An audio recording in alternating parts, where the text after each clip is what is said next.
Bayangkan jika di bawah sebuah pulau kecil di Melaka tersembunyi satu laluan rahsia yang telah wujud sejak ratusan tahun dahulu. Pulau ini dikenali sebagai Pulau Nangka. Dalam cerita lama, ia sering dikaitkan dengan kekayaan yang luar biasa. Namun sehingga hari ini, tiada siapa yang tahu ke mana hilangnya khazanah tersebut. Di daratan Melaka, terdapat sebuah gua yang dikatakan mempunyai laluan yang sangat dalam. Semakin masuk ke dalam, semakin gelap dan semakin sukar untuk dijelaskan. Ada yang percaya laluan ini bukan sekadar gua biasa, tetapi sebuah terowong bawah tanah yang mungkin menyimpan sesuatu. Persoalannya, apa sebenarnya yang tersembunyi di dalamnya? Pulau Nangka bukan sekadar legenda tentang Pulau Emas. Pulau kecil ini terletak berhampiran pesisir Melaka dan sering dikaitkan dengan kisah kekayaan yang luar biasa dalam cerita lama Melayu. Ada yang mengatakan kawasan ini pernah menjadi persinggahan pedagang, terutamanya ketika zaman kegemilangan Kesultanan Melaka.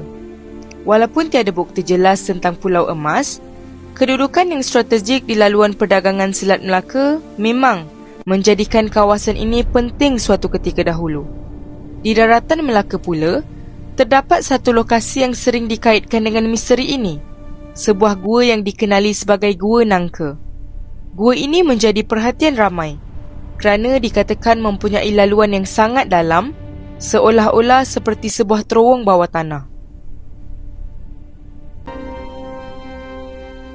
Gua Nangka terletak di kawasan hutan berbukit, dikelilingi oleh alam semula jadi yang masih agak terpelihara. Untuk sampai ke pintu masuknya, pengunjung perlu melalui laluan kecil yang sedikit mencabar. Dari luar, gua ini kelihatan seperti gua biasa. Tiada struktur luar yang terlalu luar biasa. Namun sebaik sahaja melangkah masuk, keadaan berubah dengan ketara. Cahaya matahari semakin pudar, udara terasa lebih lembap dan suasana menjadi sunyi, hanya ditemani bunyi titisan air. Di dalam gua ini terdapat beberapa cabang laluan.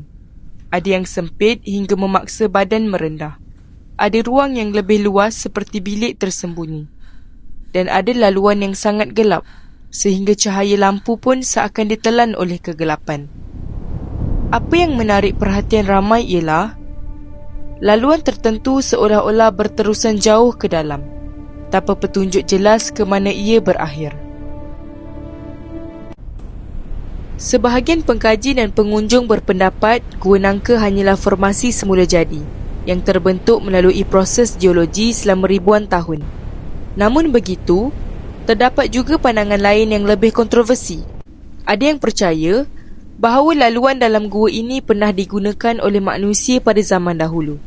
Beberapa ciri yang menimbulkan persoalan termasuk permukaan batu yang kelihatan agak rata di sesetengah bahagian, susunan laluan yang tidak sepenuhnya rawak, serta bentuk ruang yang menyerupai kawasan persinggahan. Daripada situ, muncul beberapa teori. Gua ini mungkin pernah dijadikan tempat menyimpan harta. Ia juga mungkin digunakan sebagai tempat perlindungan ketika berlaku ancaman atau serangan. Dan ada juga kemungkinan ia berfungsi sebagai laluan rahsia bagi aktiviti perdagangan. Dalam sejarah dunia, laluan bawah tanah bukan sesuatu yang asing. Banyak tamadun lama membina struktur seperti ini untuk tujuan keselamatan dan kerahsiaan. Walaupun tiada bukti kukuh setakat ini, teori-teori ini terus menarik minat ramai. Jika Pulau Nangka benar-benar pernah dikaitkan dengan aktiviti perdagangan atau kekayaan, maka persoalan penting timbul. Di manakah semua hasil tersebut disimpan? Dalam banyak tamadun lama, harta berharga jarang dibiarkan di tempat terbuka. Sebaliknya, ia disimpan lokasi yang sukar diakses dan tersembunyi daripada pengetahuan umum. Laluan bawah tanah sering menjadi pilihan kerana sifatnya yang selamat dan sukar dikesan. Melihat kepada jarak Pulau Nangka dengan daratan Melaka, tidak mustahil wujud rangkaian lokasi yang saling berkait. Walaupun ini hanya spekulasi, idea bahawa Gua Nangka mungkin berkaitan dengan sistem penyimpanan atau laluan rahsia tetap menjadi topik yang menarik untuk diterokai. Kita selamat malam ini. Api memudar tambah kayu. Nanti jaga dulu. Sehingga hari ini, tiada pemetaan lengkap yang benar-benar mengesahkan sejauh mana laluan dalam Gua Nangka ini. Sebahagian laluan dipercayai terhenti akibat runtuhan atau perubahan struktur semula jadi. Ada juga dakwaan bahawa laluan tertentu terlalu berbahaya untuk diterokai lebih jauh. Ini menyebabkan banyak persoalan masih tergantung. Adakah gua ini sebenarnya lebih besar daripada yang diketahui? Adakah terdapat bahagian yang masih belum ditemui? Atau mungkin semua ini hanyalah kebetulan bentuk alam semula jadi yang kelihatan luar biasa pada pandangan manusia? Tanpa kajian yang lebih mendalam, misteri ini akan terus kekal sebagai tanda tanya. Gua Pulau Nangka mungkin hanyalah sebuah gua biasa yang terbentuk secara semula jadi selama ribuan tahun. Namun dalam masa yang sama, ia juga berpotensi menyimpan kisah lama yang belum sepenuhnya difahami. Di antara fakta dan legenda, Gua Nangka kekal sebagai salah satu lokasi yang mengundang rasa ingin tahu. Dan mungkin, jawapan sebenar masih tersembunyi di bawah lapisan bumi yang belum diterokai.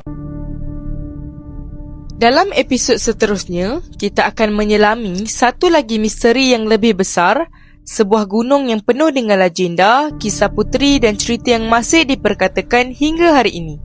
Gunung Ophir, atau lebih dikenali sebagai Gunung Ledang.